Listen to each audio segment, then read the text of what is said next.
Hello! A year or so ago, I created a network driver for the Amiga that allowed you to gain internet access via the BlueSCSI device. Later, the ZuluSCSI was also supported. Recently, some updates in the codebase led me to rethink that implementation of this, and as a result, the driver is now much faster. So, let's take a look.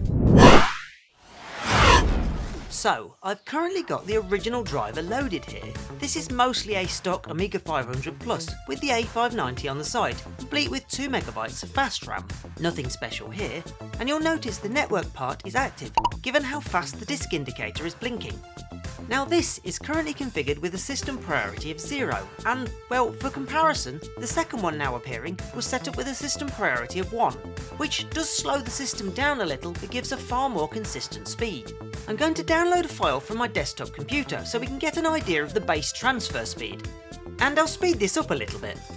There we go, it's running at around 27k a second, not too bad, and this isn't really near my Wi-Fi router either. Okay, so that was how the original driver performed, and now I'm going to install the new driver, and this also includes an update to the BlueSCSI firmware. But before we have a look and see what difference it makes, I just want to give a quick shout out to my Patreon supporters, and I'm really thankful for their support. If you'd like to support me in making future videos or anything else that I make, then please follow the link in the video description. On to the new driver, and as you can see, much like before, the LED is flickering just as much and the system feels exactly the same. Let's download that same file again and see if we've gained any performance. And like before, this is running with a priority of 0, and this one is running with a priority of 1. And if I speed this up a little, really interesting this time. You'll notice that the version that's set up with the lower priority, i.e. 0, is actually outperforming the one with the higher priority. A little tip for anyone wanting to upgrade. I suspect it's just allowing more time for the TCP stack, Roadshow in my case, to perform the tasks it needs to.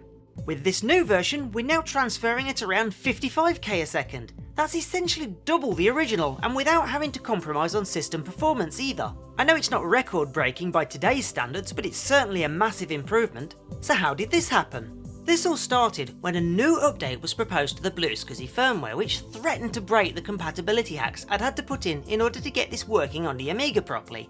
And I decided, which had been suggested after my last version, was to stop trying to abuse the implementation of the Dynaport virtual device and create something new. So I did.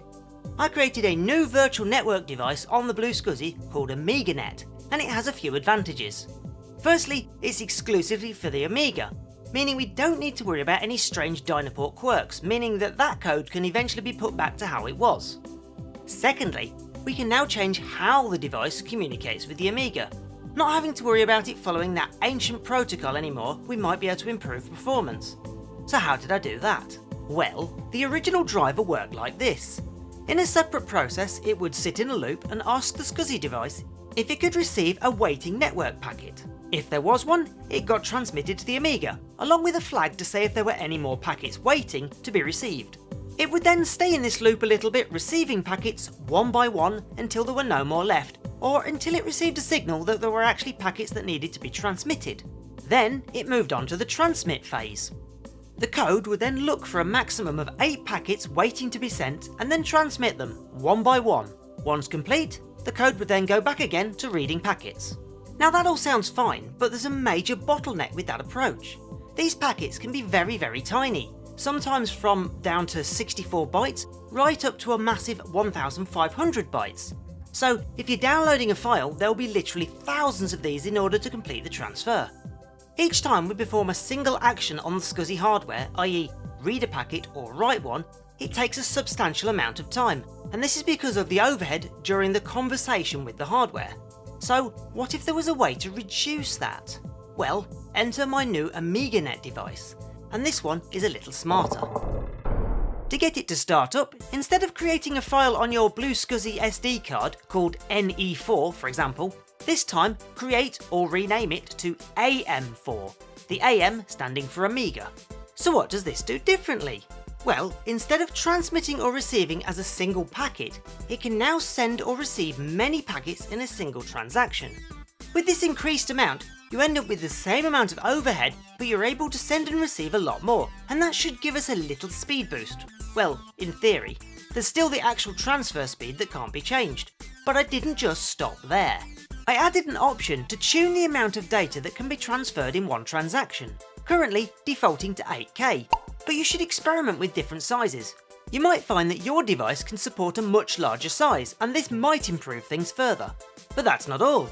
I fixed a few bugs. Namely, there was an intermittent crash that could happen sometimes when shutting down the driver, and I finally found the cause of that, making this a much more stable version. I've also added a new debug mode. This mode is enabled by adjusting the preferences file. Once enabled, a console window will appear when the driver starts, and this can be handy to help resolve any issues you have with configuration. If it manages to stay running without any errors, periodically it will report your wireless signal strength. Then, any remaining issues must be with the configuration of your TCP stack, which in my case is Roadshow, but it could also be something like Miami. Right now, the new firmware hasn't been merged into the official builds, so I've included a version along with my new driver on my GitHub page, and you can find a link to that in the video description.